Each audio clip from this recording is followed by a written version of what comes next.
Regarding the physical research of plants, obviously these are not only happening in wheat fields in southern England. First, they're happening all over the world on a regular basis, and they have been for many decades, way before the official beginning of this phenomenon is 1978. I'm well aware of many crop circles that have happened in the decades prior to that, going right back to World War II, where I've spoken to professional military pilots from back in those days that were flying bombing missions, across into Europe pretty much every night, every day, and they were seeing simplistic crop circle formations in the land in those days. So just to say, this is not a purely modern phenomena. It has evolved a lot and it's increased a lot, but this is something that goes back much further than the official story would seem to suggest. And also, it's not only in wheat. These things are happening in some forms of plants which are really, really delicate. The oilseed rape, which we have spoken about, the yellow plants, they're like kind of celery. You can't walk physically on those plants without doing really, really severe damage to the plants.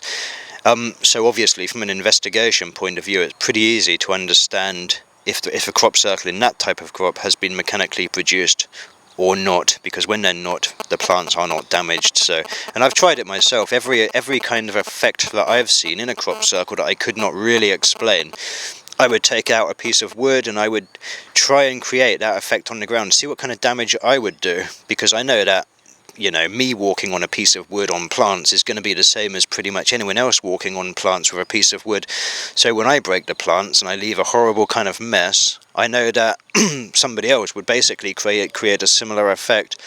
And as well as the canola oilseed rape, we get crop circle formations in linseed, these really delicate, small, blue flowering plants. When these types of plants are young and just coming into flower, they are so delicate. They're kind of like daisies almost. Where the stems are just very fine and fibery.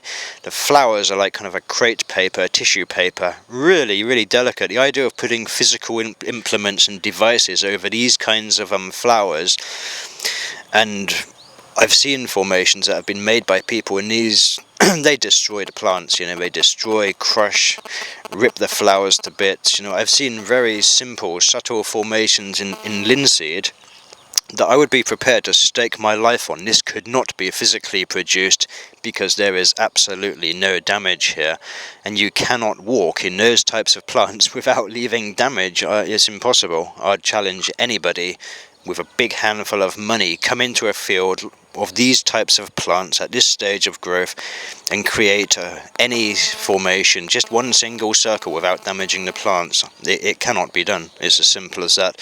So it's much more than just flattened shapes in wheat. There's different types of plants, there's different countries, different climates, and after 16 years of physical investigation on the ground, I'm as sure as I can realistically be that a proportion of these crop circles every year represents some kind of real paranormal intervention, and that in itself is an amazing conclusion to come from. I came here originally expecting to be able to more or less debunk and discredit the entire subject, and even though after investigation lots of it can be debunked and discredited, and it should be, because that's it's an understood quantity, it's known where lots of them come from, so it's no mystery.